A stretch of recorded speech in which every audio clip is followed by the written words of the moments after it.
मैनपुरी में एक जिला एक उद्योग चढ़ा भ्रष्टाचार की भेंट। कागजों में समेटकर रह गया एक उद्योग एक जनपद का सपना। सरकार से मिला अनुदान का गए सरकार के नुमाइंदे।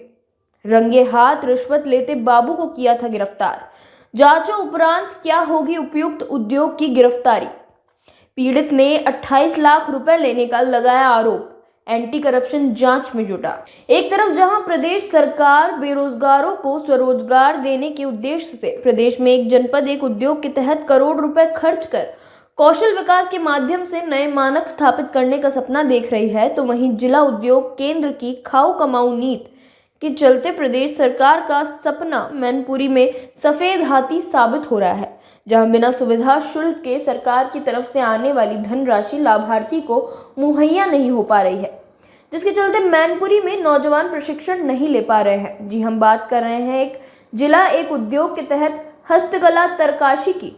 ऐसा ही मामला जनपद मैनपुरी में देखने को मिला है। तरकाशी के नाम पर आया अनुदान जिला उद्योग रिश्वत के तौर से खा गया।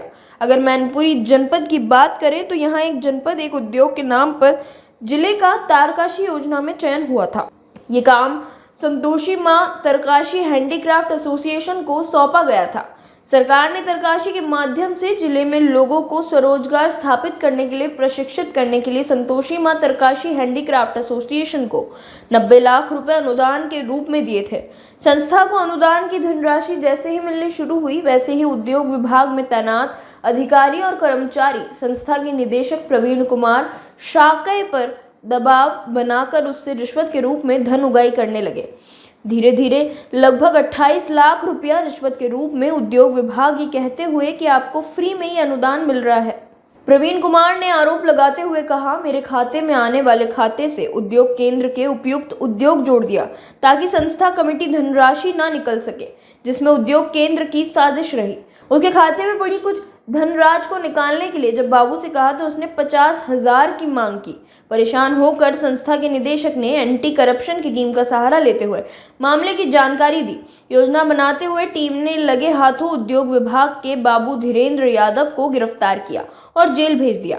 मामले की जांच शुरू कर दी। अब उपयुक्त उद्योग उत्कर्ष चंद्र भी जांच के दायरे में आ गया है। देखना यह होगा कि उपयुक्त उद्योग की गिरफ्तारी कब होती है या फिर एंटी करप्शन टीम उपायुक्त को ऐसे ही छोड़ देता है।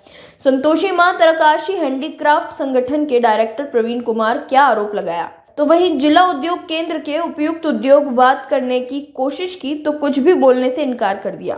देखिए ये रिपोर्ट। ठीक है, क्या नाम भैया तुम्हारा? मेरा नाम प्रवीण है। प्रवीण, किस संस्था के डायरेक्टर हो तुम? मेरी संस्था का नाम संतोषी मां तारकसी हैंडीक्राफ्ट एसोसिएशन है। एक आपके द्वारा एक विभाग के बाबू तुम्हारा? मेरा नाम प्रवीण है। प्रवीण, किस संस्था के डायरेक्टर हो तुम? मेरी संस्था का नाम संतोषी मां तारकसी हैंडीक्राफ्ट एसोसिएशन है। तुम्हारे द्वारा एक आरोप लगाया गया विभाग के ऊपर। जी।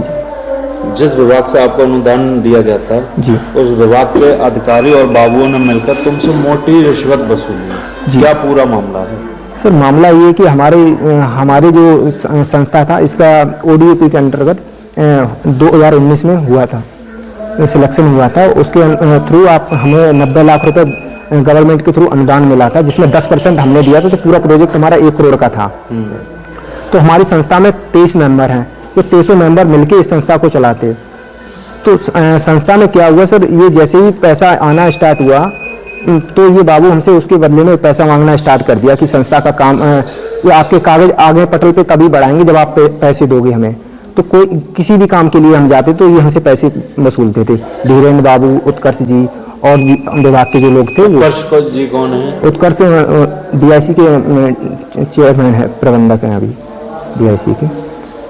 तो आपके द्वारा एक शिकायत की गई थी एंटी करप्शन। जी जी। उसमें एक बाबू की गिरफ्तारी हुई। जी जी।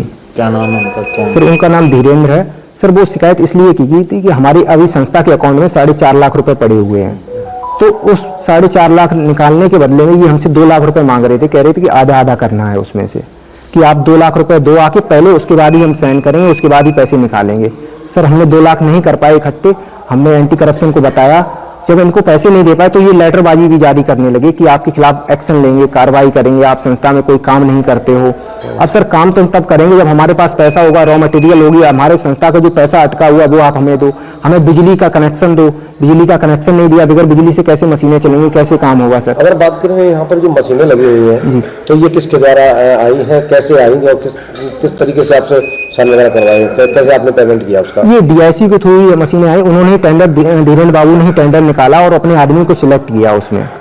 और उसे हमसे हमारी चेकबुक उन्होंने रख ली थी, संस्था की चेकबुक जो थी 50 पन्नों की वो उन्होंने रख ली थी और उस पर हमसे साइन ले लिया। चेकबुक उनके पास थी सर जिस दिन से अनुदान आया उसी दिन से ले लिया था उन्होंने चेकबुक हमसे। खुद ले लिया तो कितना अनुदान टोटल आया अब तक आपके पास? सर एक बार हमारे पास 36 लाख रुपए आया, एक बार 26 लाख रुपए, अब 10 उसमें से लाख कितना पैसा ये लोग ले चुके हैं आपसे वापसी? वापसी के तौर पे ये हमसे अप्रोक्स 26 लाख रुपए के अप्रोक्स उन्होंने हमसे ले लिया है सर पूरा। हाँ आयुक्त तो उद्योग का इसमें क्या हाथ है? सर सब आयुक्त उद्योग के ही कहने पे होता है पूरा। आयुक्त उद्योग जो कहता है बाबू से, बाबू उगाई करता है उसका। आयुक्त उद्योग उत्कर्ष चंद्रा जी, उनके कहने पे ये होता है सारा तो मामला। सारा खेल जो है ना उत्कर्ष चंद्रा के द्वारा किया गया है, मतलब कि उनके कहने पर उनके माध्यम से हुआ है। जी जी उनके माध्यम से हुआ। और सर हमारी संस्था की जो डीपीआर थी, हमारी संस्था की जो डॉक्यूमेंट्स थे वो भी डीआईसी ने ले लिए और उनके पास ही रखे हैं, जो बरामद भी हुए हैं। अगर बात हमारे करें संग मारपीट भी करते थे? हाँ सर, एक ऑफिस में गए, जब मैंने उनसे अपनी चेकबुक मांगी और अपने कागजों के बारे में कहा तो इन्होंने हमारे ऑफिस में मारपीट भी की। वही हाँ वही सर, उत्कर्ष चंद्रा जी ने उत्कर्ष चंद्रा की तुमने शिकायत भी की कहीं? सर एंटी करप्शन में किया है सर। अब तक कोई कार्रवाई हुई एंटी करप्शन से? अभी तक तो नहीं हुई है सर, अभी तक। अच्छा आगे होने की उम्मीद है कार्रवाई? उम्मीद तो है सर, हो गई, उनसे भी जांच पड़ताल होगी। अगर कार्रवाई नहीं होती तो आगे कहाँ जाएंगे इसकी शिकायत लेकर? सर कोर्ट जाएंगे और मुख्यमंत्री जी के पास जाएंगे, क्योंकि मुख्यमंत्री जी की एक महत्वाकांक्षी योजना थी ODAP और जिसका ये शोषण कर रहे थे, वो अच्छे से भ्रष्टाचार कर रहे हैं इसमें।